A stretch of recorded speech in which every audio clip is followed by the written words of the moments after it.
탁월해요. 이거는 유기물, 이제 뭐지? 생물과 유기물인데 227쪽에 보면 그거 좀 나누시는 것 좀 나누시면 좋겠습니다. 중형 동물군 정도, 진드기, 톡톡이, 그 다음에 그 정도만 나누면 될 것 같아요. 중형 동물, 동물에서 중형 동물군, 그 다음에 대형은 뭐야? 뭐 거미, 노랭이, 지렁이 이런 게 다 대형이고요. 그다음에 지렁이요, 대형이. 네, 지렁이도 개미도 대형이에요 다. 진드기, 톡톡이 정도 돼야지 중형이라고 돼 있고요. 그다음에 226쪽 다시 이쪽으로 들어가서 거기 보면 다 요약해 돼 있어. 네? 질소 고정하는 게 뭐예요? 네 번째 줄. 조류나 리조금속들은 대기 중에 질소를 고정하여 식물에 양분을 공급한다. 그다음에 액토마이체스라는 게 있어요. 이건 항생 물질까지 이제 생성한다. 그다음에 우리가 얘기한 난균관 아시죠? 피티움, 그다음에 파이토토라, 그다음에 푸사리움 이런 게 이제 모잘록병을 일으키는 병인데 피티움 뭐예요? 난균관. 네? 세포벽이 없는 다액 세포, 그죠? 뿌리역병. 무성생식일 때 유주포자를 만들어내는 피티움, 이거는 이제 뿌리역병. 그다음에 푸사리움은 이제 그 시드름병이에요. 그다음에 이제 바실러스, 슈도모나스 이런 거는 병원균의 활성을 억제한다. 그다음에 이런 거는 생장 촉진 호르몬까지 분비해. 바실러스 이런 거는 그게 이제 요게 다 있는 거고. 그다음에 그 밑에 보면 또한 유기물은 양이온 교환 능력과 pH 완충 능력을 향상시키고 토양의 입단 형성을 촉진함으로써 통기성과 배수성을 높여준다. 따라서 토양 유기물을 계속적으로 공급하는 것이 토양의 질을 높이는 것이 무엇보다도 중요하다. 유기물이 토양 미생물도 활성시키고 양이온 교환 능력도 해주고 완충 능력도 향상시킨다. 이런 내용이고요. 쭉 넘어가서 뭐 지렁이 뭐 났다고 그러는데 지렁이 234쪽에 보면 눈블리시데라는 게 있어요. 눈블리시다에라고 있었는데 둘째 줄 234쪽 여기는 이제 뭐 여러 종류가 있고 붉은색을 띠는 토양 표면에 사는 게 눈블리쿠스하고 눈블리쿠스 테라스트리스라는 게 있고 핑크풀을 하는 게 알로로보 포라 이렇게 돼 있어요. 그죠? 그런 종류가 있다. 그다음에 지렁이는 입단화 시킨다고 그랬어요. 하루에 먹는 양은 자신의 몸무게의 2에서 30배에 해당된다.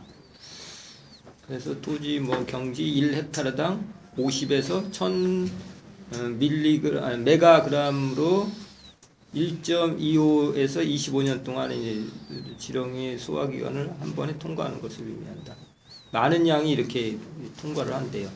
지렁이가 배설하는 걸 분변토라고 그러는데 분변토는 입단을 형성시킨다.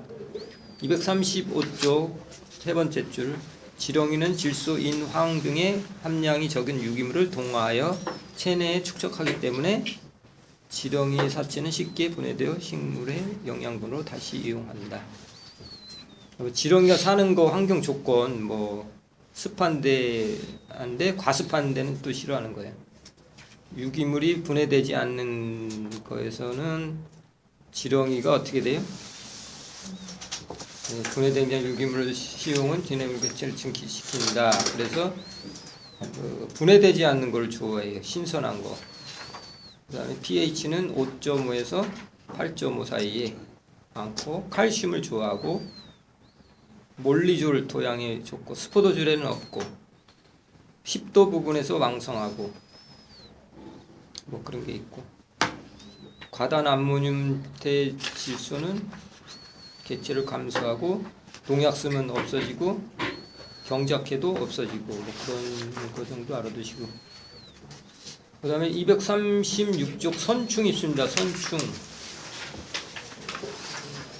선충의 특징은 우리 그 토양 선충이 있거든요. 이거는 그 밀도 조절하는 거예요. 그림 위에 보면 미생물 개체들이 밀도를 조절하는 역할을 한다. 미생물 개체들의 밀도. 미생물들을 하는 거고.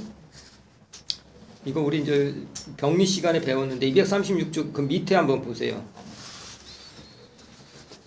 식균성 선충은 뾰족한 탐침을 가지고 있어 사상균의 세포벽을 뚫어 세균의 물질을 섭취하고 식도는 물질을 빨아들인다. 그 밑에 초식성 선충 일반적으로 NOCK 녹과 함께 길고 강력한 탐침을 가지고 있으며 식도와 중앙관은 탐침과 마디를 통하여 나무의 뿌리로부터 물질을 빨아들인다. 초식성 선충은 그 식도가 되게 길어요. 몸에 3분의 2 뭐 있다고 막 그랬잖아요. 그 다음에 237쪽에는 선충은 식균성도 있고 초식성도 있고 균을 먹는 선충이 있어요. 그 다음에 풀을 먹는 것도 있고 포식성, 잡식성 이렇게 나눠요. 그래서 우리 배웠어요. 뭐냐면 병리에서 그림 세 번째 기생성 선충인 멜로이 도진 쑥은 세계적으로 분포하는 가장 중요한 식물 기생자로서 토마토, 담배 등과 같이 경제적인 중요한 작물의 뿌리에 혹을 유발하여 피해를 주는 게 뭐예요? 멜로이 도진. 네, 멜로이 도진. 네. 이게 병리 시간 같네요. 그 다음에 이제 그림 밑에 보면 식균성도 있어요. 식균성도 있어서 아펠란추스 아베나 이거는 우리 리족토니아 솔라리를 먹는다고 그랬어요. 그죠? 사상균. 리족토니아 솔라리는 뭐예요? 모잘록병을 일으키는 거잖아요. 아까 얘기한 피티움, 푸사리움, 리족토나 솔라리. 리족토나 솔라리는 1번 다액이다, 단액이다. 네? 리족토니아는 불안정균 아니에요? 불안정균이니까 단액이죠, 단액. 예. 불안정균도 격벽이 있어요. 그래서 단액이에요. 1회 때 났는데 이게 피티움하고 리족토니아는 뭐 단액이다, 다액이다 뭐 이렇게 났는데 이거 틀린 거죠. 왜냐하면 피티움은 난균광이기 때문에 다액이지만 리족토니아는 불안정균이기 때문에 격벽이 있어서 단액균사다 이렇게 알아두시면 돼요. 이걸 잡아먹는 게 아펠란추스 아베네 이렇게 알아두시면 돼요. 이건 뭐 저기 병리에서 다 했던 거니까 넘어가겠습니다. 그 다음에 아까 얘기했던 238쪽 조류라는 게 있어요. 조류 특징은 뭐예요? 미생물의 토양 조류는 이산화탄소를 이용하여 광합성을 한다. 그 다음에 유기물을 생성함으로써 대기로부터 많은 이산화탄소를 제거하고 산소를 풍부하게 한다. 이런 게 돼 있고 그 다음에 입단을 개선해 준다. 녹조류의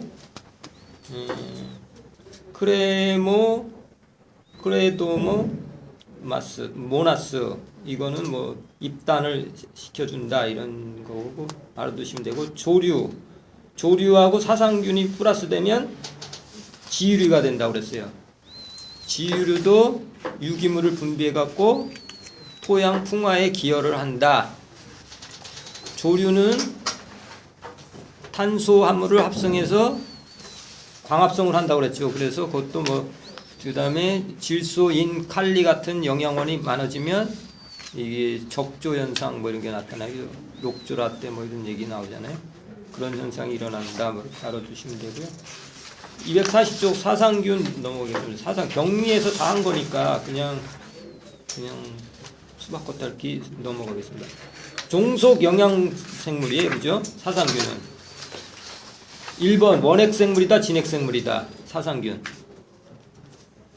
예? 진핵이죠. 진핵. 예. 고등균이에요. 사상균은. 그래서 진핵생물로서 진핵이라는 거는 진화된 핵이라고 그래서 핵막이 있는 거예요. 그 경막과 성막 사이에 그 다 핵막이 있고 제대로 된 핵을 갖추기 때문에 진핵생물이라고 그러고요. 호기성이지만은 이산화탄소 많은 데서 산성인 데서도 잘 견딘다. 사상균은 그런 특징을 갖고 있고요. 241쪽에 보시면 분해자 역할을 한다. 사상균은 두 번째 줄 그런 얘기도 있고, 그 다음에 균균군으로 가겠습니다. 균균군 241쪽 밑에 균균군은 사상균뿌리다. 균균군은 공생이다. 왜? 탄수화물을 식물에서부터 얻고, 균균군은 수분이나 양분 같은 거를 이제 해주는 거예요. 식물의 5에서 10%를 균균군에게 제공한대요. 탄수화물을 광합성한 거를. 근데 공생이다. 균균군은 공생이다라는 걸 알아두셔야 그게 중요하고요. 242쪽 다 중요해요. 뭐 식물이 못하는 거 10배 정도의 양분 흡수를 가진다. 인산, 중요한 거 제일 중요한 게 인산 흡수도 좋아한다. 염류, 독성 같은 걸 흡수 억제한다. 한 발에도 저항성을 높여주는 게 뭐예요? 강하게 하는 게 균균이다. 그 다음에 항생 물질을 생성한다. 그다음에 선충 같은 게 이제 못 들어오게 병원성 균과 경합한다. 입단화를 시킨다. 그런데 내생균과 외생균으로 나눈다. 외생균군은 뭐 소나무, 자작나무, 너도감나무, 참나무, 감비, 전나무 이런 데서 많이 자라는데, 이거는 피층의 세포벽은 침입하지 않는다. 피층의 주변에서만, 바깥에서만 하는 게 외생균이고, 내생균군은 피층까지 이제 침투하는 거예요. 243쪽에 가면은, 그죠? 피층까지 뚫고 들어가서 거기서 양분도 전달해주고 낭상체 같은 걸 만들어요. 낭상체는 양분을 저장한다는 곳이고요. 그 다음에 244쪽 가면은 뭐 여러 번 얘기한 건데, 거기 보면은 안 만드는 것도 있어요. 어떤 거요? 십자화학과 8번째 정도 되나요? 균균을 형성되지 않는 작물로는 244쪽 배추, 겨자, 카놀라, 브로콜리, 사탕무, 근대, 시금치. 이게 십자학과 식물이거든요. 그래서 전부 다 만들지 않고, 그것도 그 밑에 AM균군은 척박한 토양에서 자라고 있는 식물의 인산 및 기타 양분을 흡수시킨다. 계속 균군은 인산에 대한 걸 많이 해요. 그 다음에 콩과 식물에서는 질소의 흡수도 이제 도와준다. 이렇게 내시면 돼요. 방성균이 있습니다. 방성균은 244쪽 밑에 방성균이라는 게 있는데, 이거는 곰팡이하고 세균하고의 중간 형태를 띠고 있어요. 이거는 세포 핵이 없는 원핵 생물이래요. 그 다음에 세균 같은 경우 양성 그람, 양성 음성으로 나누잖아요. 그래서 양성균 같은 경우는 이제 보라색을 띠고 있거든요. 세포벽에 그 염색을 해보면 양성균 보라색이 나는데, 이게 양성을 띈다. 이거 방성균은. 그래 뭐 거기 보시면 뭐 땅에 냄새 나는 액토노마이체스 있고 오델리퍼, 액토노마이체스 오델리퍼가 이제 흙냄새 나는 거고, 방성균은 호기성이다. 그런 것도 있고요. 그 다음에 245쪽 중요한 게 뭐예요? 네 번째 줄 프랭키아라고 배웠어요. 그죠? 수목생리할 때 질소 고정하는 게 있는데, 리조뷴도 하지만은 프랭키아도 한다. 오리나무, 뭐 쌀이 뭐 이런 거 있잖아요. 이런 거는 다 이제 프랭키아잖아요. 보리수 같은 거. 쌀이는 아닌가 보다. 쌀이는 아니고 뭐 보리수, 그 다음에 뭐죠? 오리나무 이런 거는 프랭키아라는 그 균, 방성균이 질소 고정을 해주는 거예요. 그 네 번째 줄 그거 아시면 되고, 프랭키아도 리조뷴처럼 질소 고정을 해준다. 그 다음에 스트레프토마이체스는 방성균은 항생물질을 생성한다. 세균으로 넘어가겠습니다. 세균 같은 거는 이제 중요하지 않은 것 같고, 일단 246쪽이 좀 중요합니다. 그래서 보시면 나누는 거 좀 나누시면 좋겠습니다. 이거 화학 종속이냐, 광합성 자급이냐, 화학 자급이냐 이렇게 나누시면 돼요. 그래서 탄소원을 유기물로 하고 에너지를 유기물로 하는 게 이제 화학 종속인데, 탄소원이라는 건 뭐예요? 광합성 할 때 CO2로 탄소원으로 하잖아요. 비출을 하는 게 이제 그 조류들인데, 이거는 이제 광합성 자급이고, 종속 같은 경우는 유기물로 해서 세균, 부생성, 뭐 공생, 아조토박터, 리조비움 이런 게 다 화학 종속이에요. 화학 종속이라는 게 뭐예요? 에너지를 어디 식물에서 얻는 거고 탄소를 갖고 탄소는 유기물을 갖고 이렇게 하는 거예요. 그거 구분할 줄 아셔야 되고요. 질소 순환 중요하죠. 질소 순환. 그래서 248쪽으로 넘어가겠습니다.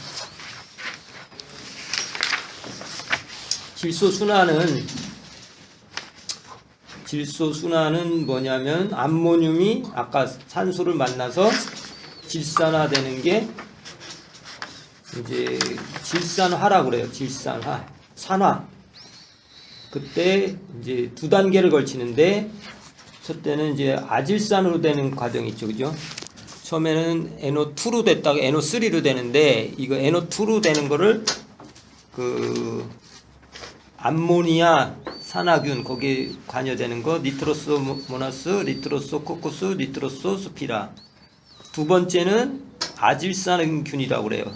이건 꼭 알아두셔야 돼. 두 가지. 암모니아 산화균, 아질산 산화균. 니트로박터, 니트로시스티스 이렇게 꼭 알아두셔야 돼요. 그래서 암모늄이 아질산으로 됐다. 아질산이 질산으로 되는 거를 질산화라고 그래요. 질산화. 그 다음에 탈질이라는 게 있어요. 아까 얘기했죠. 환원 상태에서 공기 중으로 날아가는 거. 네. 그래서 이제 관여하는 미생물은 뭐 슈도모나스, 바실러스, 마이크로코커스, 어크로모박터 이런 게 있는데 아까 질산이 풍부해야 되고 그죠? 그 질산화 되려면 질산 자체가 풍부해야 되고 온도는 25에서 35고 pH가 중성이고 산소가 부족할 때 10% 미만일 때 이런 탈질 작용이 많이 일어난다. 그 다음에 질소 고정균이 있어요. 4번. 거기 보면은 단생질소, 공생질소.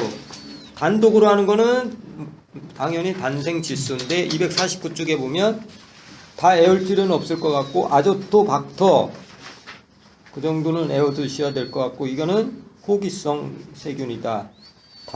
단생 질소 고정이다. 호기성이다. 호기성 세균이다. 그 다음에 거기 보시면 뭐 크로스티디움 있어요. 중간에 이런 건 뭐 이제 혐기성이다. 산소가 없어도 잘 저기 하는 거다. 질소 고정을 할 수 있는 단독 세균이다. 시간 나면 거기 뭐 조금씩 바실러스 뭐 이런 것도 알아두시면 돼요. 그 다음에 공생질소 규정은 일반 이제 그 수목에 많이 있는 건데 콩과식물과 공생하면서 질소를 고정한다. 리조뷴 이렇게 알아두시면 되고 1회 때 나왔던 것 같아요. 질소 고정 뭐 그런 개념 알아두는 게 있고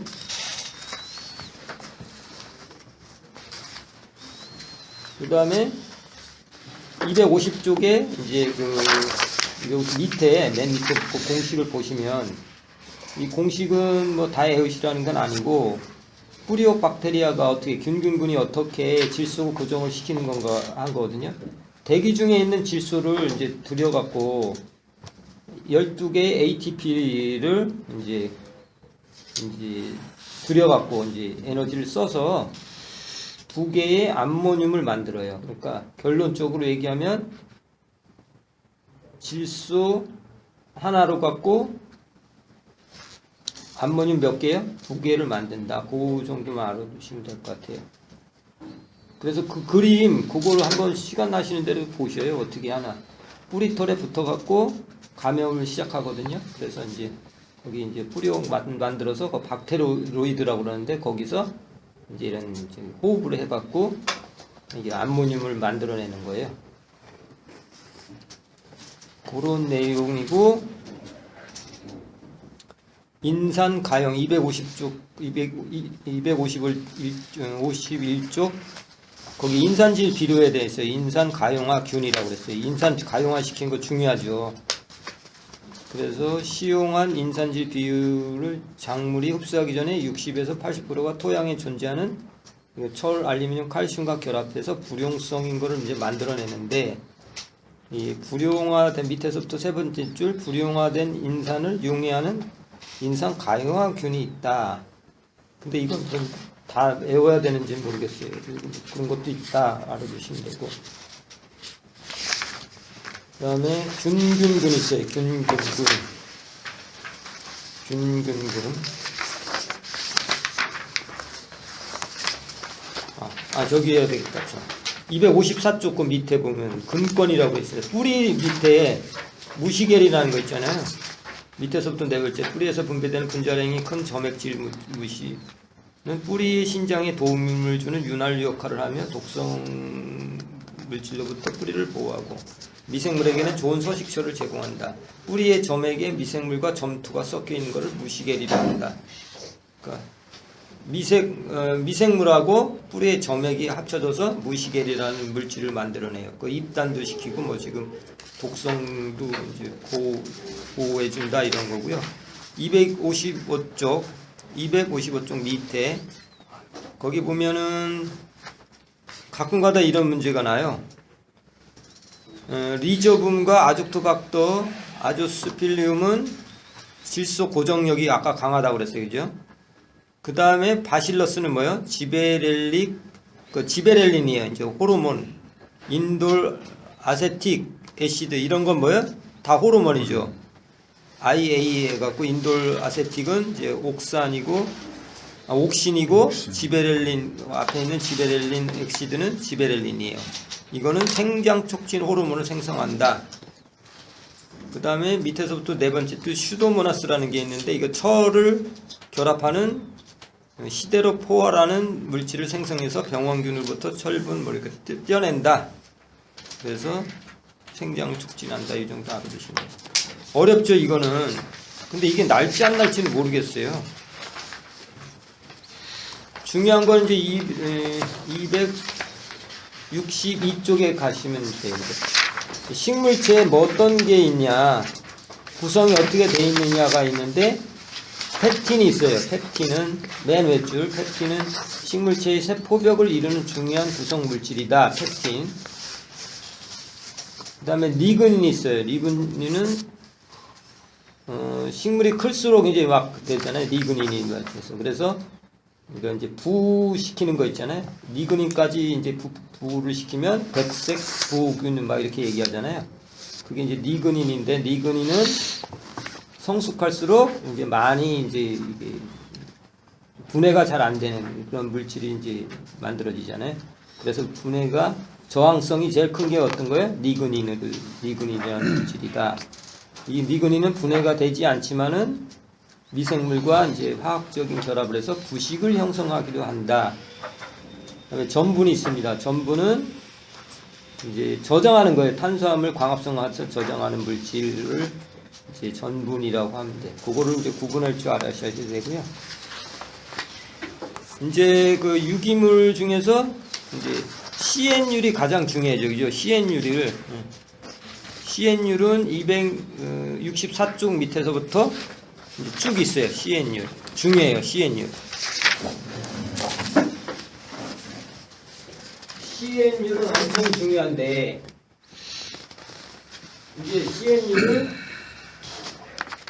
비교를 한번 해볼게요. 산림 토양과 작물 토양을 이제 구분할 줄 아셔야 돼요. 산림 토양, 작물 토양. 근데 CN율은 뭐예요? 산소와 질소의 비율이죠. 전체 비율. 그런데 이게 비율이 어느 정도여야지 적당한 거예요? 20에서 30%가 적당한 거예요. 만약에 이거보다 컸다. 그럼 뭐가 C가 많아요. 그러니까 고정화, 유기물이 된다는 건 뭐예요? 산소가 여러 개가 뭉쳐갖고 유기물이 되는 거예요. 그러니까 고정화가 돼요. 유기물화, 고정화 이렇게 표현해요. 고정화, 유기물화 이렇게. 반면에 질소가 많아요. 이게 떨어졌어요. 20, 무기화. 30. 무기화. 그러니까 이제 분해가 잘 되겠죠. 무기화.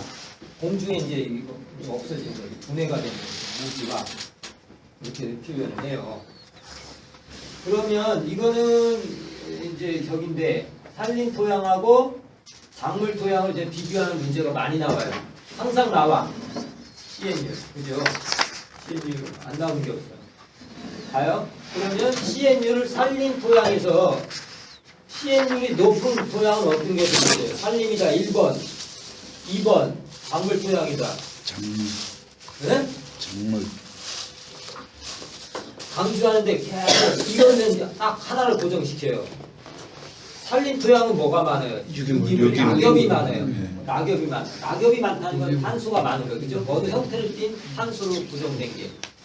그러니까 산림 토양이 낮겠죠, 그죠? 작물 토양은 아니 이게 높죠. 이게 높겠죠. 예, 산림 토양이 낙엽을 생각했어요. 낙엽, 유기물. 그 CN율이 높다. 산림 토양은. 작물은 낮다. 맞겠죠, 그죠? 없으니까 낙엽을 기준으로 하라고 했죠, 그죠? 산림 토양의 CN율은 높다. 시험에 항상 나와. 그 다음에 두 번째로 물어보는 게 뭐예요? 화렵수하고 침엽수를 비교하는 거예요. 침엽, 화렵 비교해요. 어느 게 높아요? 화렵이 높이. 네? 화렵이 높이 CN. 침엽수의 톱밥이 제일 높아요. 지금 보면 어디 있냐면 아니 지금 톱밥으로 치니까 이제 침엽수가 높은 거죠. 그거 보면은 260중 맨 위에 보면 어떻게? 다시 여기 침엽 한렵수의 톱밥으로 나오는데 네? 266페이지. 가문비 가문비나무 나무의 톱밥. 침엽수예요. 침엽수 높아요. 더 그죠? 침엽수가 더 높고 화렵수는 낮아요. CN율이 왜? 유기물이 단단히 뭉쳐 있기 때문에 침엽수가 지질 같은 것도 더 많고 그렇잖아요. 분해도 더 침엽수가 더 안 돼요. 침엽수 여기 톱밥으로 나와 있지만 문제는 침엽수, 화렵수 이렇게 나와요. 톱밥으로 뭐 비교해도 좋지만 절대 그렇게 나오지 않고 1회 때도 나왔어요. 이게 지문 중에. 그러니까 뭐예요? 낙엽을 갖고 이제 CN율 할 때는 산림 토양 이거 할 때는 낙엽을 생각하라.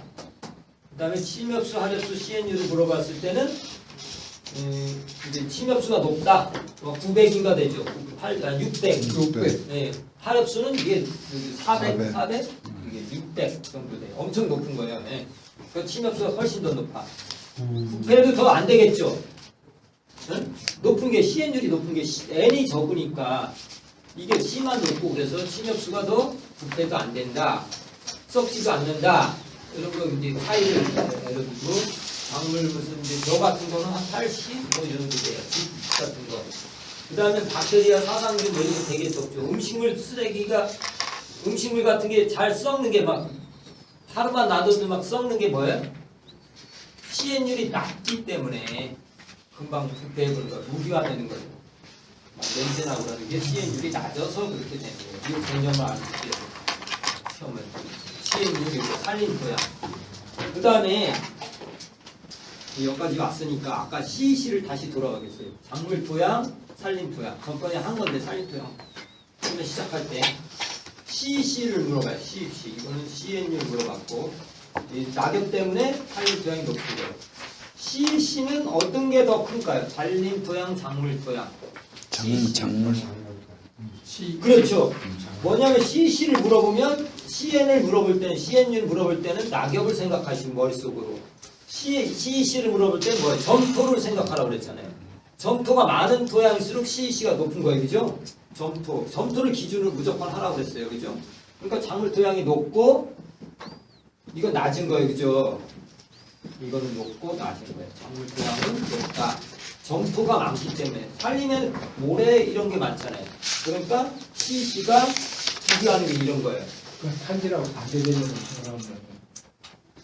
탄지락은 또 틀린 거예요. 탄지락은 틀린 거지. CEC는 양분을 흡수할 수 있는 능력이고 CN율은 무기화가 되느냐 유기화가 되는 건데 뭐 반대로 생각하면 그거보다도 아무튼 이 기준을 낙엽을 산림 토양은 낙엽이 있기 때문에 CN율이 높다. 그 다음에 CEC는 점토가 적기 때문에 낮다 이렇게 생각하시면 돼요.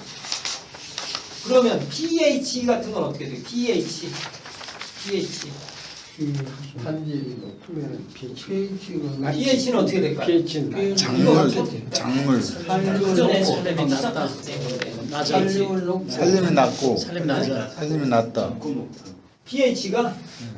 pH는 뭐를 기준으로 해야 되겠어요? pH. 살림이 살림이 살림이 낮지. 왜 높을까요? 살림이. 아니 일단 뭐 pH pH는 아까 뭐라고 그랬어요? 네, 네. 토양 반응이라고 그랬어요. 토양 네, 반응. 네. 반응 생각하셔야지. 네. 떠올려야지. 그러니까 탄질이 높으면은 이게 그거랑 연결하지 말라니까. 그거랑 상관없는 거예요. 예. 그거는 그거는 상관없어요. 어쨌든 그거 연관 안 해. 아니. 연관하면 안 돼, 절대. 그게 산성화가 되는 거 아니에요. 어쨌든 탄질이 높으면. 그게 산성화가 되면은 pH가 낮아지는 거지. 개념을 그렇게 해도 될 것 같은데요. pH는 토양과 pH는 뭐예요? 아까 네. 얘기했죠. 네. 토양 반응이라고 생각했죠. 네. 반응. 네. 반응. 그죠?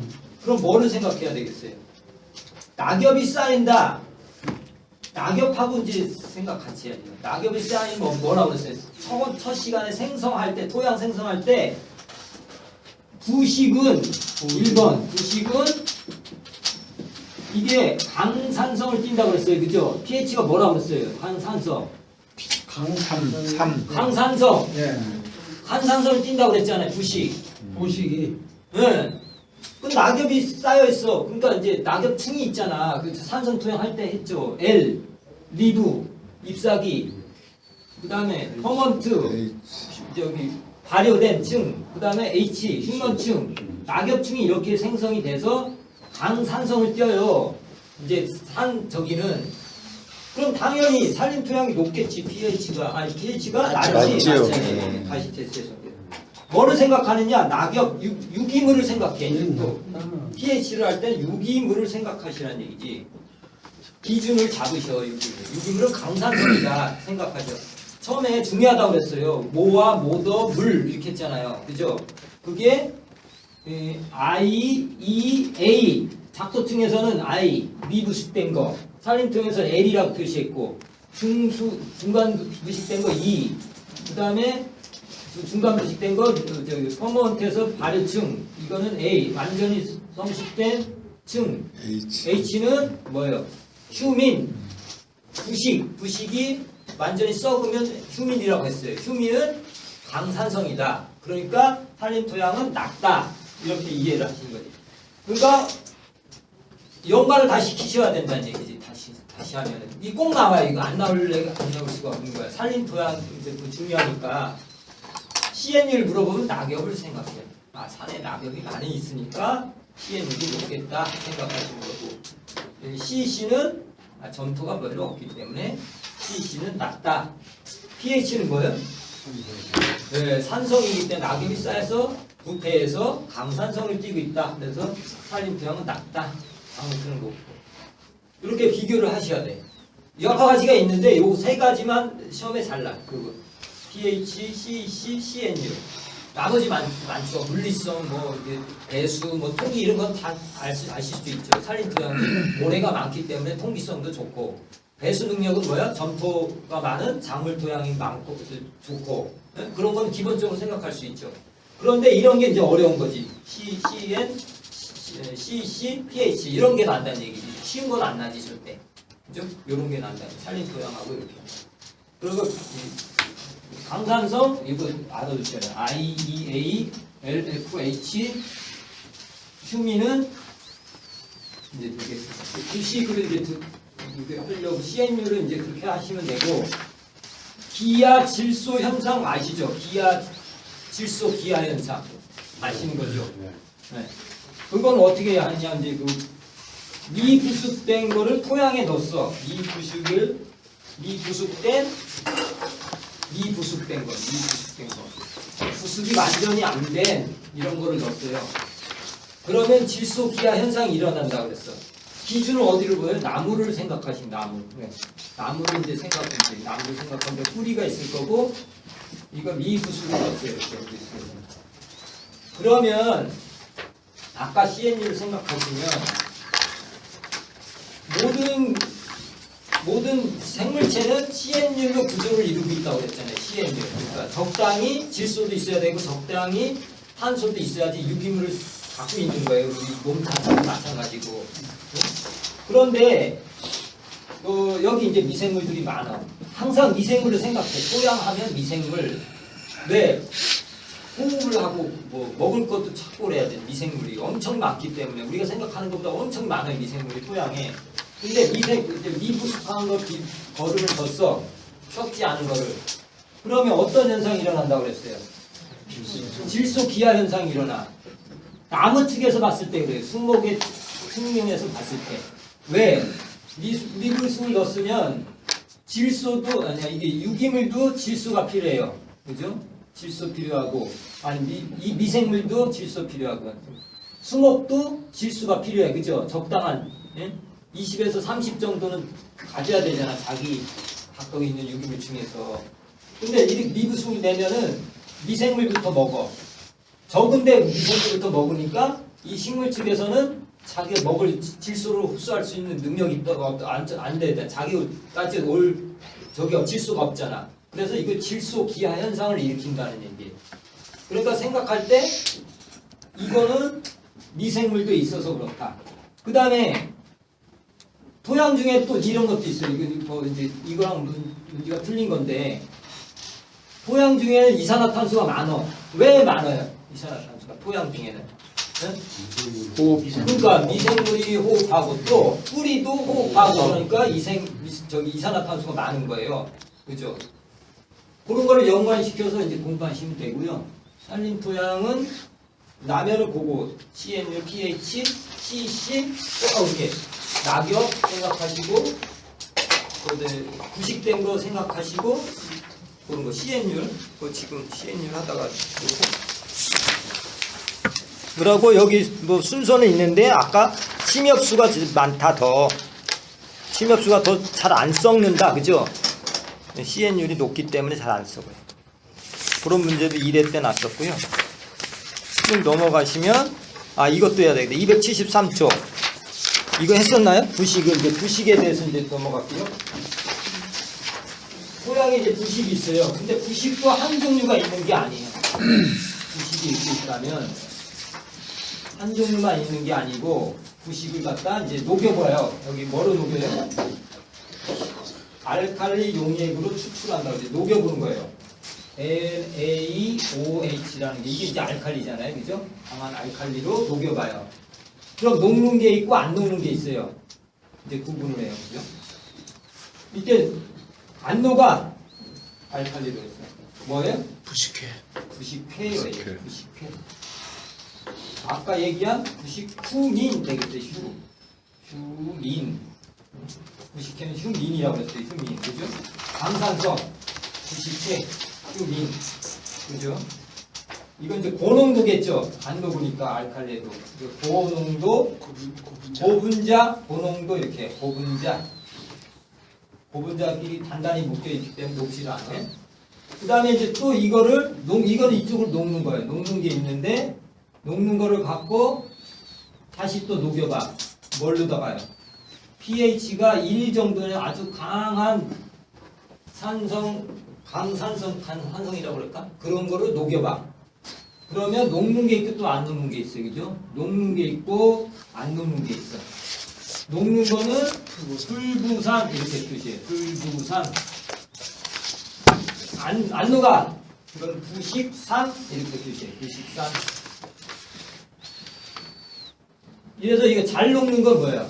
저분자 되겠죠. 저분자. 아까 이게 안 녹는 건 고분자지만 이거는 분자가 저분자, 고분자 이거는 약간 분자들이 이렇게 단단하게 엮여져 있는 게 아니고 저분자를 해서 잘 녹는다. 중간인 건 부식산이다. 이렇게 돼 있어요. 그래서 이게 녹일 때 안 녹는 거를 침전이라고 책에 계속 나와요. 침전이라고 돼요. 그러니까 침전된다. 그러면 뭐예요? 강알칼리에 침전된다. 안 녹았어요. 그럼 부식산 이렇게 뜻이하고. 그 중간중간에 그 용어들이 다 그런 용어들이에요. 여기 보시면 이렇게 계산하는 문제가 나올 수도 있는데 그거까지 나올 일은 없을 것 같고 일단 227쪽 그 문제 쉬운 문제 계산하는 거 한번 보겠습니다. 277쪽 노트 5-10이에요. 계산 문제는 위에를 차라리 계산하는 게 더 쉬울 수도 있죠. 문제가 어떻게 됐냐면은 만약 토양의 부식이 5%와 점토가 95% 함유되어 있다면 부식에서 유래된 건 CC는 얼마고 이 토양의 CC는 얼마인가 물어봤어요. CC를 갖고 있는 게 뭐라고 그랬어요? 점토. 부식도 CC를 갖고 있어요. 그냥 곱해서 더해주면 되는 거예요. 그죠? 보면 220을 이제 부식의 CC는 뭐예요? 220이 몰씩 킬로그램이니까 220에다가 프로테지가 0.05 5%니까 0.05로 곱해서 11, 15가 됐고, 그 다음에 점토 같은 경우는 20C몰인데 거기에 95% 곱해서 하니까 19C몰이 됐어요. 그래서 다 더하니까 CC가 30C몰C가 됐는데, 여기서 토양의 유기물은 5%이지만 토양 전체의 CC는 얼마야? 37%가 유기물이 담당한다.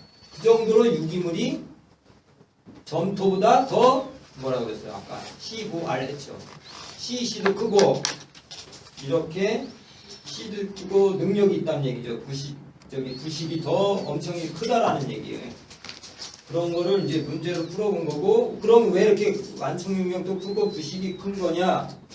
그 밑에 이제 다 이해를 하셔야 돼요. 1회 때 놨던 거고, 쭉 읽어보시면 맨 밑에 이제 결론, 이제 한 중간부터 해볼게요. 부식은 토양 pH 변화에 완충 작용을 한다. 그리고 유기물은 아까 뭐라고 그랬어요? RCO-와 두 가지 형태를 함유하고 있어요. 유기물은. 화학식 잘 알아두세요. RCO-와 NH3 플러스로 되겠어요. 두 가지가 있어요. 그래서 만약에 강산성에 들어가면 이게 뭐예요? RCO-가 H와 결합해서 RCOOH로 돼서 이제 이렇게 고정화 시켜버리고, 또 알칼리 쪽에 들어가면 RNH3 플러스가 OH와 결합해서 또 RNH2 플러스 H2O가 되어서 토양의 pH의 급격한 변화를 감소시킨다. 이래서 두 가지를 갖고 있기 때문에 완충 능력이 큰 거예요. 부식이 두 가지 역할을 이제 하기 때문에. 그래서 부식은 또 어떤 점이 있냐면은 질소라든가 인이라든가 황 같은 걸 공급해줘요. 그죠? 그 유기물 그 속에 들어있는 게 그런 많잖아요. 그 다음에 가장 중요한 게 인산질 비료하고 퇴비를 같이 섞었을 때 어떻게 돼요? 그게 서로 반응을 유기물 분해할 때 이제 산의 작용에 의해서 가용화를 증대시키는 거예요. 그래서 여기 보시면 인이 고정된 칼슘하고 그거를 이제 분해를 했더니 5개의 칼슘하고 뭐 화학식은 안 해워도 이렇게 붙어있던 인에 붙어있던 게 유기물이 이제 분해될 때 산의 작용이 이제 산이 이제 8개의 산이 수소잖아요. 그게 작용해서 떨어뜨리는 거예요. 그러니까 칼슘이 인에 붙어 있다가 언제 알칼리 있을 때 붙어 있다고 그랬잖아요. 그죠? 고정된다고 그랬잖아. 칼슘이 인에. 그런데 이 산이 작용해서 떨어뜨려 버려. 그래서 칼슘이 이제 나오는 거지. 그래서 쓸 수 있게끔 하는 거예요. 그것도 중요하고 그 밑에가 더 제일 중요해요. 부식은 알루미늄, 구리, 납 등과 킬레이트 결합을 형성하거나 독성 유기물을 흡착함으로써 그 독성을 경감시킨다. 어떻게 해요? 부식은 나쁜 거를 흡착을 시켜버려. 킬레이트를 어떻게 단단하게 묶어버려. 그래서 못쓰게 독성을 발휘 못하게 이렇게 해놓은 게 부식의 특징이에요. 부식이 시험에 꼭 나는 거고요. 이런 원리를 꼭 알아두셔야 돼요. 뭐 태비도 나오는데 나올지 모르겠어요. 태비 시간 나시면 태비 이런 거 좀 알아두시고요. 그 다음에 비옥도 하겠습니다. 비옥도는 이제 다 외우셔야 되는, 뭐 이해도 해야 되고 그런데 283쪽에 보면 필수 식물 영양소 있죠. 그 시험에 나왔던 건데 정의 필수 영양소 네 번째 줄 정의와 특징에 보면 식물이 필요로 하는 영양소는 전적으로 무기물의 형태인 것이 특징이다. 알아두셔야 되고요. 그 다음에 그 285쪽 16 필수 영양소 노트 6-1 16가지 다량, 미량 다 알아두셔야 해요. 탄소, 수소, 산소, 질소, 인, 칼륨, 칼슘, 마그네슘, 황이 이제 다량 원소고요. 철, 아연, 붕소, 구리, 망간, 몰리브덴, 염소. 이건 안 낼래야 안 낼 수가 없죠. 필수 영양소이기 때문에, 그죠? 다량이냐 미량이냐 이렇게 꼭 물어봐요, 그죠? 꼭 알아두셔야 돼요. 그 다음에 그 중간에 뭐 이는 아까 우리가 얘기했던 거 말고도 자연계에서 존재하지만 흡수제는 뭐 P2O5 요런 것도 이제 존재한다. 그 정도 알아두셔야 되고요. 그 다음에 286쪽 중요합니다. 이거는 아주 중요하죠. 이거 안 중요한, 여기서 한 문제 꼭 남, 한두 문제. 그 비무기성은 뭐예요? CHO가 비무기성이 되겠어요. 그죠? 비무기성 CH. 무기성이 무기질이 아니라는 얘기예요. 그죠? 비무기성. 나머지는 다 무기성인데 1차 영양소의 특징은 뭐가 있어요? 1회 때 낳는 건데 그 밑에 보시면 주에 보시면 1차 영양소는 식물이 많이 필요로 하기 때문에 상대적으로 토양에서 결핍되기 쉬운 특성을 갖고 있다. 작물이 많이 필요하는 거예요. 3대 영양소라고 그러잖아요. 이게 토양에 식물이 많이 원하기 때문에 결핍될 수가 있기 때문에 이게 3대 영양소로 해놓은 거예요. NPK. 그 다음에 2차 영양소는 뭐예요?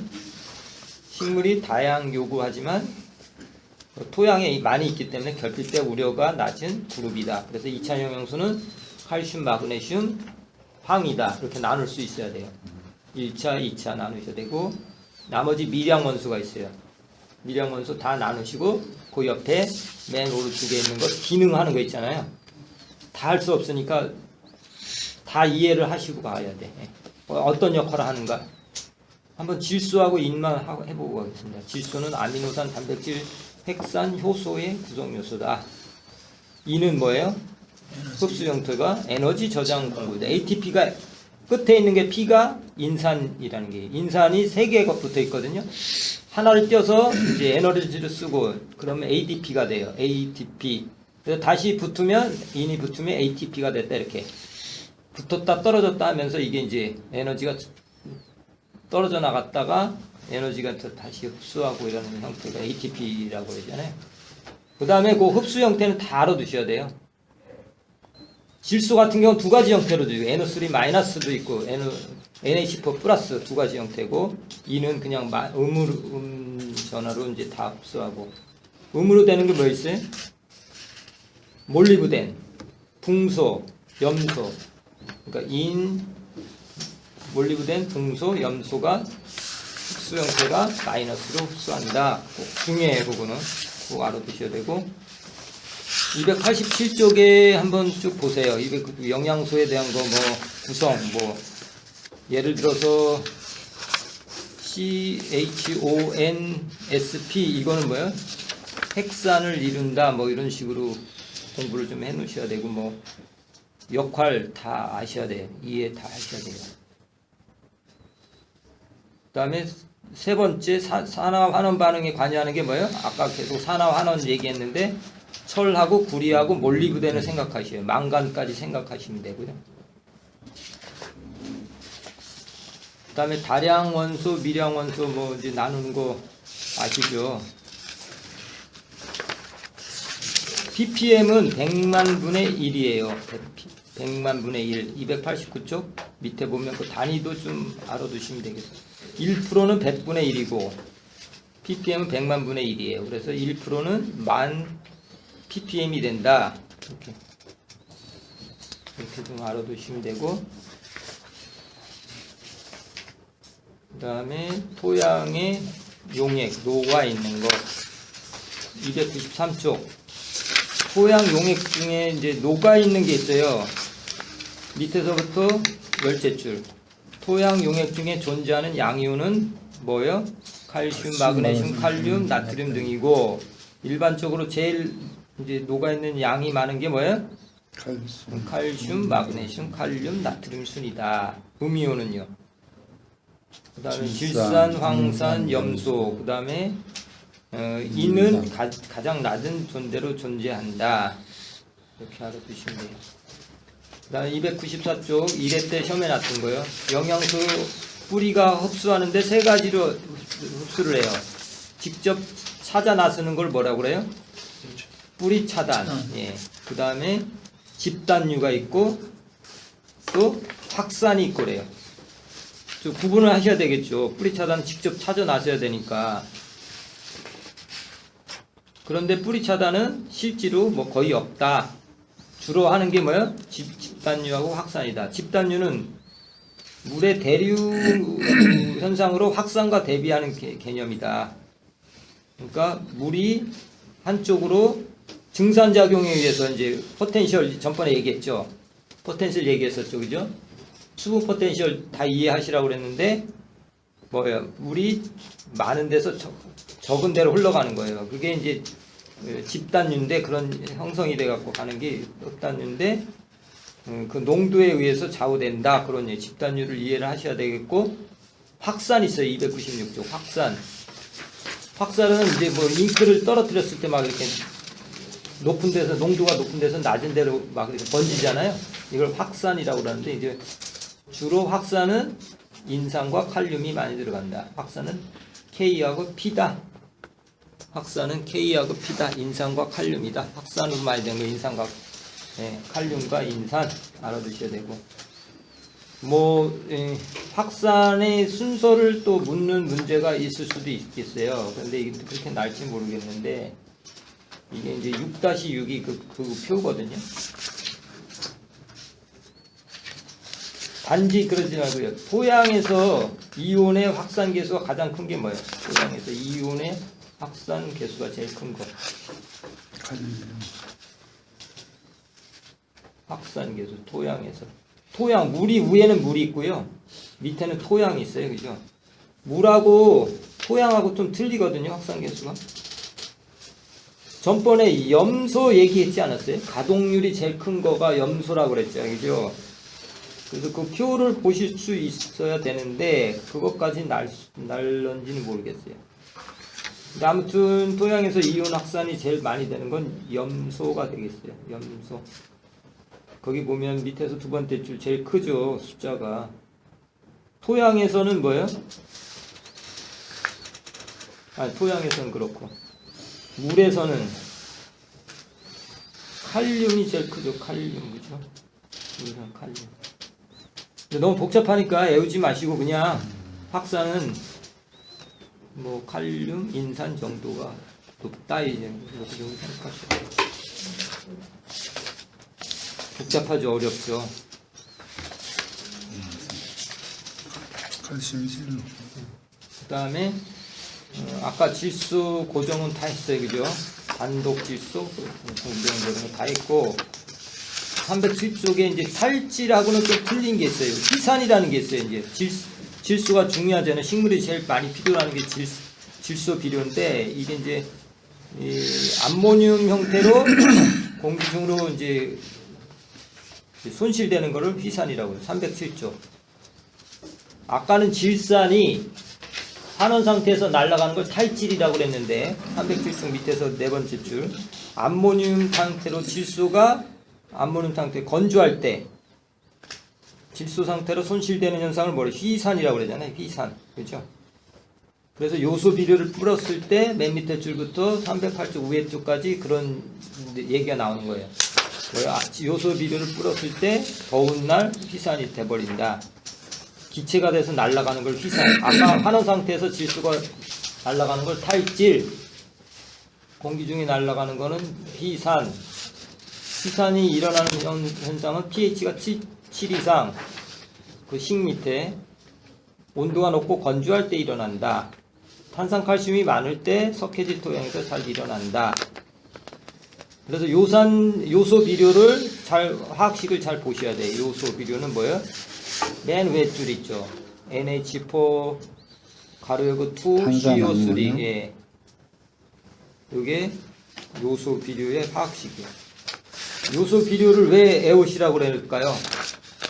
처음에 잘 나기 때문에 그 요소 비료 비유. 요소 비료를 줬을 때 희산 작용이 많이 온도가 높고 탄산칼슘이 많기 때문에 이제 희산이 잘 일어난다. 요소 비료 그래서 310쪽에 있습니다. 310쪽 질소질 비료. 요소는 질소 함량이 몇 프로 있어요? 310쪽 표에 45%. 시험에 이제 날 거예요. 이거 뭐냐면 질소질 비료. 예를 들어서 내가 질소가 100kg이 필요해요. 100kg이 필요해요. 그러면 요소는 몇 킬로그램을 넣어야 100kg 질소를 만들 수 있을까요? 217kg가.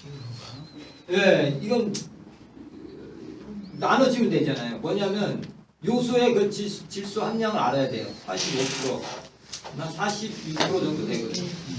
나눠줘야지, 그죠? 프로를. 그러면 요소를 몇 킬로 해야지 질소가 100kg를 만들 수 있나? 이런 문제 나올 수 있겠죠. 쭉 나와요, 이거 이 프로를 나눠주면 돼요. 그러니까 이거를 알아야 되지, 그죠? 이걸 주어지진 않아요, 절대, 그죠? 0.45를 나눠줘요, 그죠? 0.45. 그러면 200 얼마 나오겠어요? 200 얼마? 요소 200 얼마를 뿌려야지 그 중에 45%가 있어요. 214는 214? 야, 이 정도 나. 계산할 수 있겠죠. 다른 건 안 해보시더라도 요소만큼은 45%라는 거 시험에 자주 나와요. 비료를 만들 때. 그러면 0.45로 나눠주면은 그 만들 수 있겠죠. 요소를 214를 넣어야지 겨우 그 안에 45% 들어있으니까 100kg를 만들 수 있다. 그런 건 문제가 나올 수 있겠죠. 질소, 비료 중에서 그렇고 비료 그 종류만 해도 알아야겠죠. 부르는 문제 나와. 우리나라의 들지류 저기가 아닌 것은 이렇게 할 수가 있죠, 그죠? 그럼 뭐예요? 비료 공정이 있는 거, 황산암모늄, 요소, 염암모늄, 질산암모늄, 석회질소, 암모니아수 이런 게 우리나라 공정에 있는 거예요. 비료 종류도 이렇게만 나오죠. 둘, 넷, 6개만 나와요. 그 다음에 요소는 속효성이다. 그 밑에 이제 표 밑에 두 번째 줄 그런 것도 나오고요. 그 다음에 인으로 넘어가겠어요. 인은 311쪽에 인이 있는데 인은 인해석에서 나온다고 그랬어요. 그 다음에 뭐 아까 얘기한 거 불용성이 잘 된다. 인은 다른 거하고 찰싹 달라붙는다. 312쪽 pH가 2에서 7일 때 H2PO4-로 존재한다. 그 그림 위에 그 다음에 pH 7에서 13은 뭐예요? HPO4-. 이거 안 나올 데가 없어요. 그죠? 형태 인이 중요하다고 그러니까. 그 다음에 아까 얘기한 계속 나오는 거예요. 맨 밑에 그 칼슘 포스페이트라고 그래갖고 뭐예요? 알칼리일 때는 칼슘하고 붙어버려요. 313쪽 산성일 때는 철과 알루미늄하고 붙어버린다. 붙어버린다는 건 뭐 못 쓴다는 거죠. 그러니까 이거를 어떻게 가용화 시키는 게 뭐라고 그랬어요?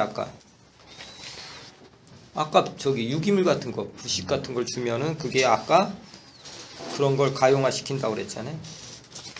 그런 얘기고요. 그리고 다 이런 거 막 중요해요. 그 다음에 316쪽 보면 비료 종류 다 아셔야 돼요.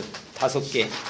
과인선석계, 중과인선석계, 용성인비, 용과린, 토마스인비 이럴 때 나왔어요.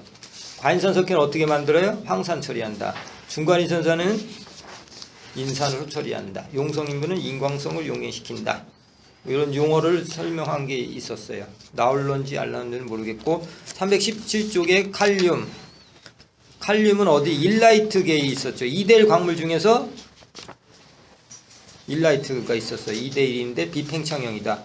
그 그림 6-16에 보면 2대1 사이에 그 저기가 있잖아요. 칼륨이 그 기저막 사이에 칼륨이 붙어 있잖아요. 그 일라이트에는 많다 얘기죠.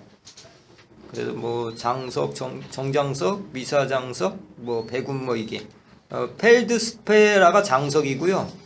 오토크라제가 정장석, 마이크로린이 미사장석, 무스코바이트가 뭐요? 배군모 이렇게 써놓으시면 돼요. 그 다음에 바이오타이트는 흑음모 이렇게 이게 다 칼륨이 많은 점토 광물이에요. 어디가 많아요? 2대1 점토 광물에 많다. 그 다음에 칼륨은 뭐 2가지 있어요, 그죠? 319쪽으로 항산칼리, 염화칼리 두 종류 있어요. 칼슘 있습니다. 칼슘은 석회암에 많이 들어있죠. 폐장석, 사장석, 각섬석, 녹섬석 이런 데서 많이 들어있다. 칼슘의 역할 320쪽 펙틴 구성 첫째 줄 세포벽을 구성한다. 칼슘 중요하죠. 그 다음에 조직 생장점에서 중요한 역할을 하고 효소 활성화하는 칼모듈린이라는 게 있어요. 이거는 칼슘 단백질인데 이게 효소 작용을 조절하는 게 칼모듈린 중요해요. 칼슘은 뭐 이제 배꼽 썩은병, 토마토 배꼽 썩은병, 사과의 고도병 이런데 나타나고 칼슘 비료는 뭐예요? 아까 얘기했어요. 321쪽 소석회, 생석회, 뭐 구토 네 가지가 있어요. 꼭 알아두셔야 돼요. 그래서 생석회 맨 밑에 있는 거는 불르다가 석회석을 불로 이제 태워서 이산화탄소 제거한 거고, 소석회는 뭐예요? 물르다가 처리해서 만든 거고, 석회석은 그 자체고 석회고토는 마그네슘이 들어있는 거다. 그래서 생석회, 소석회 다 특징 꼭 알아두셔야 되겠죠. 마그네슘 다 중요하고, 마그네슘 322쪽 그림 엽록소 구성 보시면 마그네슘이 가운데 이렇게 들어가 있잖아요. 그래서 그렇게 알아두시면 되고, 그 다음에 323쪽 마그네슘 항산고토, 수산화고토 이런 게 있고, 황이 있어요. 황은 어디다 쓴다고 그랬어요? 1번 산성화시킨다, 2번 알칼리를 중성화시킨다. 알칼리를 중성화시킨다. 예. 전번에 얘기했죠. 뭐 철과 뭐 이런 거, 철, 망간 이런 거랑 잘 붙는다고 그랬죠. 황은 또 그래서 이제 염류토양을 이제 중성화시키는 게 황이란 얘기예요. 황은 그 나쁜 역할을 해요. 황산화 됐을 때, 그러니까 환원 상태에서 황이 그 아까 얘기했던 철과 망간 이런 거랑 결합해서 그 세포벽, 식물의 세포벽, 수목 이런 거를 갉아먹죠. 이제 나쁜 영향을 끼쳐요. 그래서 황이 안 좋다. 환원 상태에서 그런 게 있고요. 325쪽에 가면은 황은 아미노산을 생성해요. 단백질 만들려면 아미노산을 거쳐야 되잖아요. 그리고 황은 그런 역할도 하고, 그 다음에 미량원소로 넘어갈게요. 미량원소 다 알아두셔야 되는데 다 읽어보세요. 시간 날 때마다. 근데 이게 너무 많아서 양이, 그죠?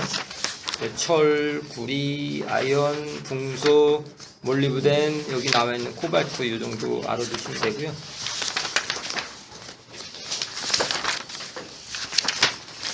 그 다음에 338쪽에 보시면 뭐 오래된 성숙한 황화현상이 일어난다. 이건 왜 그래요? 이동이 잘 되는 거 있죠. 식물체 내에서. 질소 뭐 이런 거, 칼륨. 안 되는 게 뭐 있어요? 예, BS 카구철 이렇게 오시라고 그랬어요. BS 카구철. 그죠? BS 카구철. 이거는 식물체 내에서 이동이 안 되는 거예요. 일단 써놓으세요. BS 카구철 안 되는 거. B, 붕소, S, 황, 구, BS 카, 아니 칼슘, 구리, 철 이런 게 이동이 안 되는 거예요. 그러니까 이런 거는 어린 잎부터 이동이 안 되기 때문에 이 어린 잎에 영양분이 안 가기 때문에 이게 그때부터 이제 어린 거부터 증상이 나타나게 결핍이 되면 그런 거 꼭 알아두세요. 이건 뭐 1회 때도 나고 2회 때도 나고 그죠? 토양 오염에 대해서는 넘어가겠습니다. 토양 오염은 뭐 다 중요하긴 한데 351쪽 시간이 없어갖고 그냥 대충 할게요. 351쪽에 보면 오염을 일으키는 거 표 밑에 보면 있어요. 뭐가 있어요? 카드뮴, 구리, 비소, 수은, 납, 육각크롬, 육종과 시안, 그죠? 페놀 및 pH 이런 거로 측정하는데 나쁜 건 다 알아두셔야죠. 카드뮴, 구리, 비소, 수은, 납, 크롬, 시안, 페놀 이런 거. 이런 거는 이제 나쁜 거다. 이렇게 알아두셔야 되고, 항상 이 뒷부분이 빠르게 지나가게 돼요. 앞부분을 막 정확히 설명하다 보면 그래서 역보적이야. 그리고 373쪽 이게 중요하죠. 이 그래프를 보고 이해를 하셔야 돼. 그 필수 원소가 있고 비필수 원소가 있어요. 그죠? 필수 원소들은 결핍 때도 문제가 생기고 너무 많아도 문제가 생기는 거예요. 그래서 이게 결핍됐을 때 하위 한계 농도라고 그래요. 그거를 LCC. 그다음에 상위 한계 농도는 너무 많아서 탈이 나는 거가 UCC. 두 가지 있는 거를 뭐냐? 필수 원소. 불이라든가 아연 같은 거죠. 너무 적어도 LCC가 낮으니까 결핍이 되고 너무 많아요. 그럼 UCC가 돼서 독성을 나타내. 그런데 UCC만 있는 거는 비필수 원소, 카드뮴, 납은 UCC만 존재한다. 이건 뭐 부족해도 상관없잖아요. 그죠? 그렇죠. 많았을 때만 문제가 되는 거가 UCC만 있는 게 뭐요? 카드뮴, 납이다. 이렇게 알아두시면 돼요. 나머지 뭐 중요한 게 있는데 뭐 나중에 좀 뭐 제가 녹음한 거라든가 이런 걸 보시면 되고 이거 오염된 걸 어떻게 복원하는 거 있죠? 생물학적 처리가 있어요. 그럼 꼭 알아두셔야 돼. 바이오 디그레이션 383조 바이오 디그레이데이션이라고 그랬어요. 이건 뭐로 해요? 미생물. 바이오 디그레이션 미생물. 그다음에 384조 바이오 벤팅. 예, 공기를 주입한다. 이것도 산소를 농도시키면 미생물이 보내는 능력을 촉진한다. 바이오 벤팅. 또 랜드 파밍. 장비적으로 되죠. 예, 이거 장비 공기 공급하는 거예요. 이것도 저기 생물학적 처리 방법. 그다음에 파이토 리미데이션이라고 그랬어요. 385쪽에 보면 파이토 리미데이션 밑에 있는 거 식물을 갖고 이제 정화를 시키는 거죠. 거기 의미들 다 A, B, C, D 다 알아두셔야 돼요. 그죠? 그다음에 지금 얘기한 생물학적 방제. 요거 외우시면 이제 생물학적 방제 나머지 뭐 물리학적 이런 거 되겠죠. 그죠?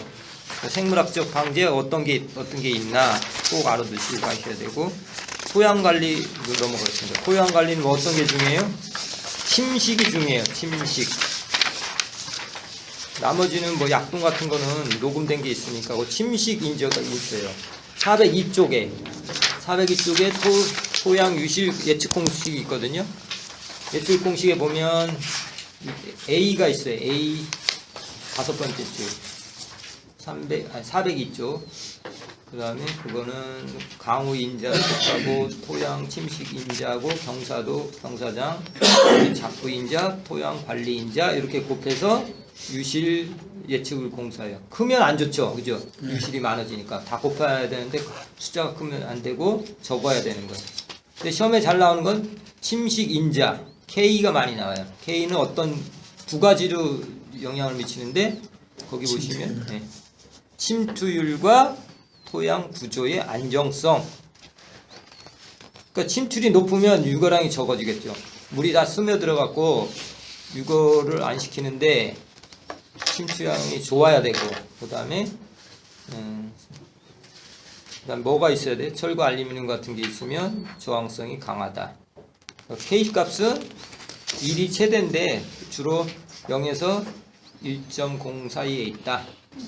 나머지 경사도 뭐 작부인자 나왔던 것 같은데 404쪽에 보시면 그 토양 그 표면에 어떤 식물을 심느냐에 따라서 유실이 이제 좋아지고 나빠지고 그러잖아요. 뭐를 심어야 되겠어요? 1번 옥수수, 2번 목초. 목초를 심어야 되겠죠. 왜냐면 작부인자가 이게 목초 같은 거 촘촘해서 유실이 안 되니까 숫자가 0.08이고 옥수수는 띠금띠금 씌어져 있잖아요. 그래서 0.47 숫자가 크죠. 요번에 시험에 났다는 게 뭐 어떤 게 났어요? 그거 났다고 그러던데.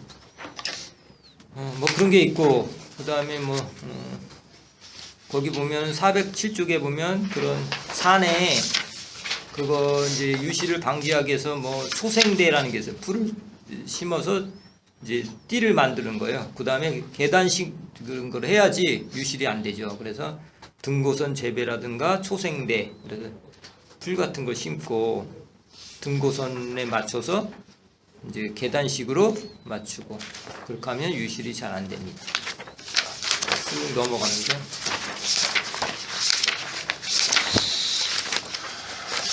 토양 분류로 넘어가겠습니다.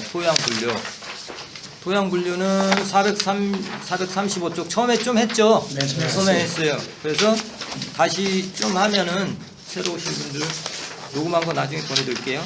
맨 밑에 줄 435쪽 12목이 있어요. 그죠? 제일 크게 나누면 12목, 그 다음에 아목, 대군, 436 아군, 속통 이렇게 6단계로 나눈다.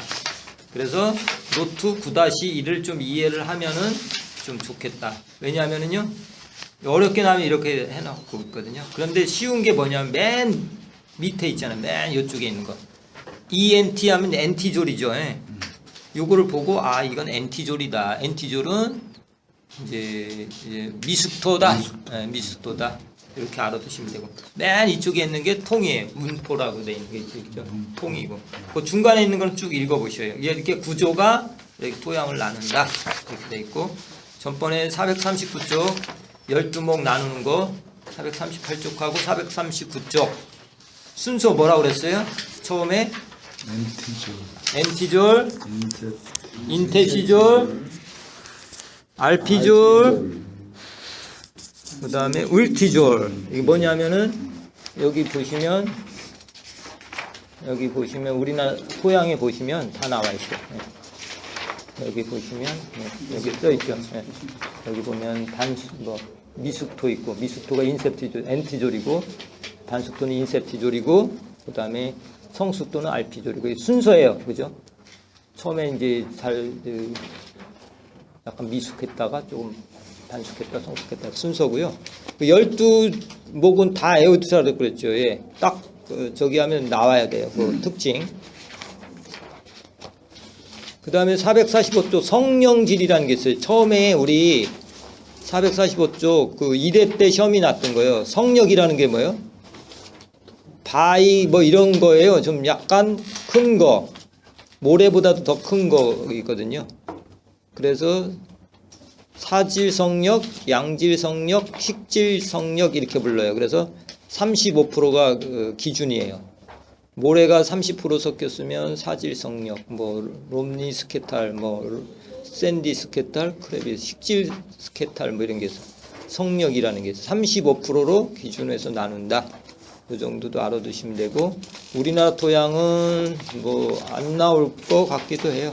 우리나라 토양 아까 얘기했죠. 446조 미숙토, 반숙토, 성숙토, 가숙토 뭐 이런 게 다 우리나라에 있는 토양이에요. 그러니까 뭐 우리나라에 있는 토양 그거 나올 수도 있어요. 네.